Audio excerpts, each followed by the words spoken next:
JK24/7 का digital platform देख रहे सभी दर्शकों का एक बार फिर से बहुत बहुत स्वागत है। आप सब लोग जानते हैं कि इस समय जो फसल की कटाई का सीजन चल रहा है, यानी गेहूं की फसल जो कि ऑलमोस्ट कट चुकी है, लेकिन कहीं ना कहीं नुकसान भी होता दिख रहा है। वो किस तरह से, क्योंकि काफी ज्यादा खेतों में आगजनी के मामले सामने आ रहे हैं। वो चाहे हम नेचुरल कैलामिटी को लेकर बात कर लें उसकी वजह से, या आप देख रहे हैं कि शॉर्ट सर्किट के भी कई मामले आ रहे हैं जिसके चलते ये गेहूं की फसल जो है वो जल रही है। लेकिन इससे भी बड़ा एक मेजर हमें जो कारण नजर आ रहा है वो है स्टबल बर्निंग का। आप देख रहे हैं कि खेत में फसल की कटाई के बाद लोग, जो फार्मर्स हैं, वो स्टबल को यानी पराली को जला देते हैं, जिसके चलते पर्यावरण भी खराब हो रहा है, उसी के साथ साथ किसानों को नुकसान भी हो रहा है। लेकिन इसको लेकर कुछ सवाल जो वो किसानों ने भी रखे हैं सामने कि फायर ब्रिगेड की जो टीमें हैं वो मौके पर नहीं पहुंच पाती। हालांकि आग है, काफी तेजी से फैलेगी, लेकिन जब तक उसके ऊपर कंट्रोल किया जाता तो थोड़ा सा देरी हो जाती है। तो मैं जानने की कोशिश करूंगा कि जिला सांबा का इस समय स्टेटस क्या है। फायर ब्रिगेड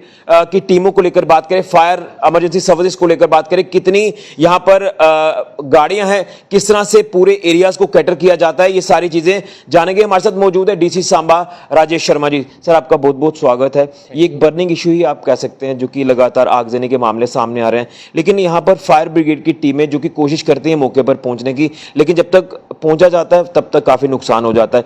कैसे सर, कितनी गाड़ियां आपके फायर इमरजेंसी की यहां पर, और किस तरह से एरियाज को कैटर किया जाता है, सब मैं ये चीजें जानूंगा सर आपसे। पहले तो शुक्रिया आपका, थैंक यू। पहले तो मैं आपके मेन इशू पे आऊँगा, फिर फायर ब्रिगेड पे आते हैं। ये जो वीट क्रॉप है, जैसा आप जानते हैं कि बैसाखी के बाद इसकी हार्वेस्टिंग होती है।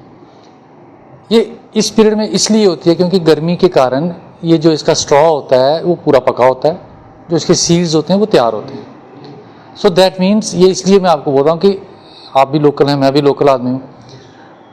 एक माचिस की तीली से सैकड़ों कनाल का खेत मिनटों में ख़त्म हो जाता है।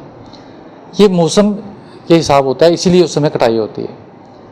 अब अनफॉर्चुनेटली क्या है कि ये जो प्रॉब्लम आपने रेज़ की, ये पिछले हफ्ते में काफ़ी ज़्यादा आई। ऑनरेबल MLAs भी फील्ड में रहे, मैं भी फील्ड में रहा, मेरा एग्रीकल्चर स्टाफ पूरा फील्ड में रहा।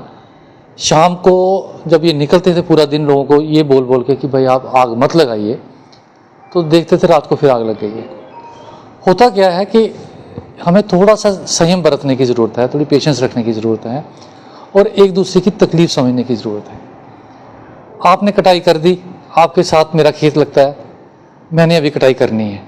अब ये किसी को कंबाइन नहीं मिलती, किसी ने हाथ से काटनी है, मजदूर नहीं मिलते, आप 2 दिन तो वेट कर लें।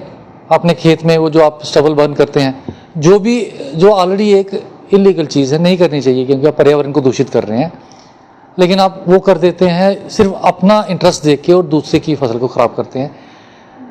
ऑलमोस्ट 70 to 80% जो केसेस हैं वो ऐसे केसेस आए हैं।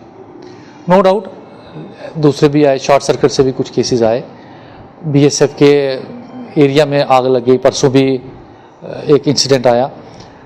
अब इसे फायर ब्रिगेड की हमें थोड़ी सी किल्लत है, प्रॉब्लम है। फायर ब्रिगेड की जो इनके फायर टेंडर्स हैं वो भी टेकअप किया हुआ है फायर एंड इमरजेंसी डिपार्टमेंट के साथ, तो होपफुली जल्दी ही वो हो जाएगा। हमें वो एडिशनल रिक्वायरमेंट्स, दिवाली पे भी हमने एडिशनल रिक्वायरमेंट उनसे ली थी। 2 हमारे टेंडर्स हमेशा विजयपुर में अवेलेबल होते हैं और रामगढ़ में हमें 1 है। रामगढ़ का जैसा आप जानते हैं बॉर्डर एरिया है और एग्रीकल्चरल एरिया है, वहाँ पर हमें इस समय काफ़ी प्रॉब्लम आई। तो ये मैं अपने किसान भाइयों से कहूँगा, अब तो ऑलमोस्ट सीज़न निकल गया, लेकिन थोड़ा सा संयम बरतें, दूसरे की फसल का ख्याल रखें। परसों का इंसिडेंट मैं सुनाता हूँ, उस समय शाम को थंडरस्टॉर्म भी आया, एक ऑलरेडी इंसिडेंट रिपोर्ट हो गया और रामगढ़ वाली गाड़ी जो है वो निकल गई। इतने में दूसरी जगह किसी ने आग लगा दी खुद। एक जगह शॉर्ट सर्किट से हुआ, वो BSF के एरिया में था और काफ़ी मुश्किल से उसको कंट्रोल में लाया गया। दूसरी जगह लोगों ने खुद लगा दी, किसी ने अपने खेत में। फिर विजयपुर से दौड़ाना पड़ा, तो उसमें टाइम गैप मिल गया और उससे काफ़ी तबाही हो गई। लेकिन फॉर्चुनेटली ऊपर वाले की दया थी कि बारिश भी उसी समय शुरू हो गई और वो आग ख़त्म हो गई। तो मैं ये कहूँगा कि डेफिनेटली फायर ब्रिगेड की हमें ऑगमेंटेशन की ज़रूरत है, जिसके लिए हमने महकमे को लिखा और मुझे पूरी उम्मीद है कि वो भी हो जाएगा। लेकिन मैं अपने किसान भाइयों से भी कहूँगा कि हम गाँव के लोग बड़े मिलजुल के चलते हैं, एक दूसरे की तकलीफ़ समझते हैं, तो ये जो हमारी खेतों को आग लगाने वाला काम है, इसको थोड़ा सा संयम रखें। जब दूसरे की फसल भी साथ वाले की, कई बार क्या होता है कि साथ में नाला है, तो शायद वो क्रॉस नहीं करेगा, बट जब खेत जुड़ते हुए हैं तो फिर ये प्रॉब्लम आ जाती है। सर ये एक चीज़ और जानूंगा कि अभी कितने फायर टेंडर्स हैं पूरे डिस्ट्रिक्ट में, और अभी रिक्वायरमेंट आपके हिसाब से देखें तो कितनी रिक्वायरमेंट बनती है ताकि आने वाला जो सीज़न होगा उसमें इस तरह की जो घटना है वो देखने को ना मिले? देखो, ऐसे तो मैं यही चाहूँगा कि ऐसी चीज़ों की ज़रूरत ना पड़े, लेकिन क्योंकि आप नेचुरल कैलामिटी है या कोई एक्सीडेंट हो जाए तो उसमें 2 फायर टेंडर हमें और चाहिए। एक रामगढ़ में एडिशनल आ जाए और गगवाल में हमारे पास टेंडर नहीं है, तो ये 2 के लिए मैंने टेकअप भी किया है। तो सर क्या आपका मैसेज रहेगा लोगों को? सर लोगों को मैं यही कहूँगा कि ऐसी चीज़ें ना करें जिससे पर्यावरण का नुकसान हो और आपके दोस्त या आपके पड़ोसी को नुकसान हो, ताकि क्योंकि ये एक आपका फाइनेंशियल लॉस तो है। किसान जो है 6 महीने खेत अपने चलाता है तो उसको ये एक मानसिक नुकसान भी होता है, क्योंकि बाकी तो महीने बाद तनख्वाह लेते हैं या दुकानदार उसी दिन शाम को 4 पैसे नहीं आएंगे 2 पैसे आएंगे, किसान को 6 महीने का वेट करना है। तो उसको जब ये मार पड़ती है तो उसके लिए बड़ा मुश्किल हो जाता है उठ पाना। तो एक दूसरे का सहयोग दें, यही मेरी सभी से रिक्वेस्ट है। चलिए बहुत धन्यवाद। तो ये थे हमारे साथ डीसी सांबा राजेश शर्मा जी, जिन्होंने साफ तौर पर कहा कि रिक्वायरमेंट की ज़रूरत है, यानी रिक्वायरमेंट है फायर टेंडर्स की। ऑलमोस्ट अभी जो हमें जानकारी है लगभग 8 के आसपास फायर टेंडर्स है पूरे डिस्ट्रिक्ट में, लेकिन इसके अलावा एडिशन जो है हमें 3 से 4 गाड़ियां अगर और मिल जाती हैं तो हम पूरी तरह से डिस्ट्रिक्ट को कैटर कर सकते हैं, क्योंकि घगवाल आप कह सकते हैं कि काफ़ी सेंसिटिव एरिया भी कह सकते हैं, वहाँ पर भी एग्रीकल्चर लैंड काफ़ी ज़्यादा है, वहाँ पर खेती बड़ी ज्यादा होती है। तो रामगढ़ हो या गगवाल हो या सांबा हो, यहां पर कुछ और फायर टेंडर्स की रिक्वायरमेंट है। उम्मीद है कि आने वाले वक्त में इस रिक्वायरमेंट को पूरा किया जाएगा। इसी को लेकर आज हमने डीसी सांबा राजेश शर्मा जी से बात करने की कोशिश की है।